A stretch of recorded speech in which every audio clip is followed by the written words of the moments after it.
दोस्तों, हमारे और आपके इस चैनल में आपका स्वागत है। दोस्तों, हमें बचपन में सिखाया जाता था कि हमें अभी श्रीमद्भगवत गीता नहीं पढ़ना चाहिए और उसको लपेटकर मंदिर में रख दिया जाता था। लेकिन वर्तमान समय में आने वाली चुनौतियों और परेशानियों को देखते हुए सभी को श्रीमद्भगवत गीता पढ़ना चाहिए। इसके बारे में और जानने से पहले कृपया करके आपके अपने चैनल को सब्सक्राइब कर ले, ताकि ऐसे बहुत सी जानकारियों से अवगत हो सके। श्रीमद्भगवत गीता हिंदुओं का एक धार्मिक ग्रंथ है जो अधिकांश घरों में पाया जाता है।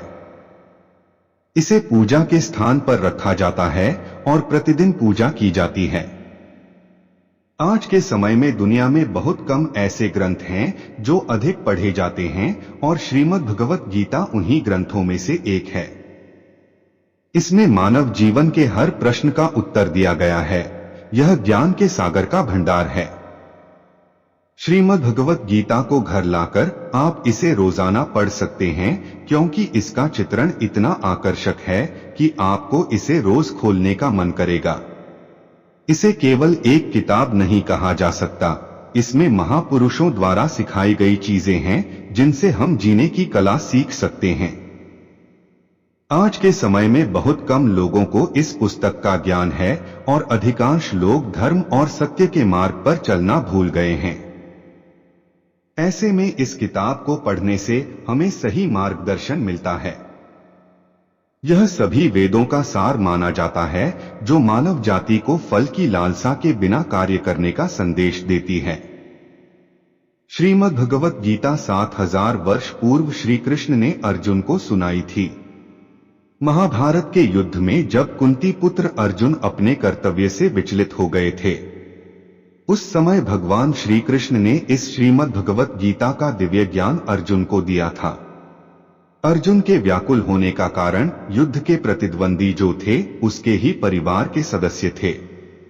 धार्मिक ग्रंथों में कहा गया है कि भगवान कृष्ण ने लगभग 45 मिनट में भगवद गीता के श्लोक बोले और अर्जुन को समझाए, जिसके बाद अर्जुन एक बार भी अपने कर्तव्य से नहीं चुके।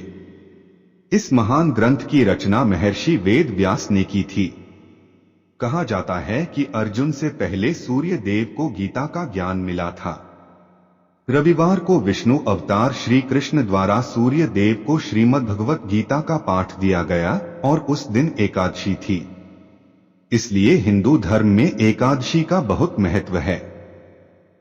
युद्ध से पहले अर्जुन से कहा गया था कि आपका अधिकार केवल कर्म करने पर है, इसलिए उसके परिणामों के बारे में सोचना व्यर्थ है। न तो फल की आशा रखो और न फल का विचार करके कर्म करो। बिना किसी फल की इच्छा के अपने कर्म पूरी भक्ति के साथ करो। भगवान ने यह श्रीमद्भगवत गीता केवल अर्जुन के लिए ही नहीं बल्कि आने वाली पीढ़ी को धर्म का ज्ञान देने के लिए कही थी। द्वापर युग में कुरुक्षेत्र को तीर्थ स्थान माना जाता है, क्योंकि गीता कुरुक्षेत्र में ही प्रस्तुत की गई थी।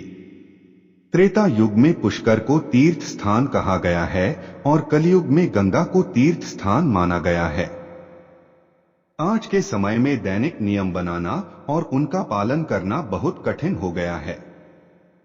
सप्ताह में एक बार इसे पढ़ने का नियम अच्छा माना जाता है और इस नियम पर टिके रहना भी आसान होता है। इसके अलावा भाद्रपद, आश्विन, कार्तिक, मार्गशीर्ष, आषाढ़ और श्रावण मास में इस कथा को करना और पढ़ना बेहतर माना जाता है, क्योंकि इसी समय से शुभ मुहूर्त शुरू होता है। आप कहीं भी और किसी भी समय बोली जाने वाली भगवद गीता को पढ़ और सुन सकते हैं। कमजोर दृष्टि वाले लोग भी श्रीमद्भगवत गीता को बिना किसी सहायता के सुन सकते हैं। आप इसे ध्यान करते हुए और पूजा के अन्य कार्यों को एक साथ करते हुए भी सुन सकते हैं। भगवद गीता हमें हमारी समृद्ध संस्कृति और परंपरा से परिचित कराती है। दोस्तों, श्रीमद् भगवत गीता के श्लोकों का जिक्र करने से हमें रोजमर्रा की जिंदगी की विभिन्न समस्याओं का समाधान खोजने में मदद मिल सकती है। भगवद गीता को पढ़ना हमें जीवन के बारे में सच्चाई से परिचित कराता है और अंधविश्वास और झूठी मान्यताओं से मुक्ति पाने में हमारी मदद करता है। गीता से प्राप्त ज्ञान हमारे संदेहों को दूर करता है और हमारे आत्मविश्वास का निर्माण करता है। गीता की शिक्षाएं हमें बताती हैं कि हम कार्य करने से पहले अच्छी तरह सोच लें। भगवद गीता को पढ़ने से हमें जीवन का एक अलग नजरिया मिलता है। इसीलिए किसी न किसी रूप में भगवद गीता को जानने और समझने का प्रयास करें। वीडियो देखने के लिए आपका बहुत बहुत धन्यवाद।